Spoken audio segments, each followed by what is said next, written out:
has been a test of the NOAA All Hazards Weather Radio Alarm System. NOAA National Weather Service normally conducts this test every Wednesday between 11:30 a.m. and noon. If there is a threat of severe weather, the test will be postponed until the next fair weather day. You will be informed between 7 a.m. and 11:30 a.m. each test day if the test will or will not be conducted. This test is conducted to give you the opportunity to ensure that your radio alarm system is in good working order. This has been a test.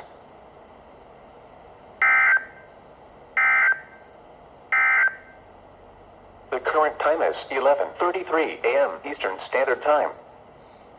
Offshore waters forecast, Baltimore.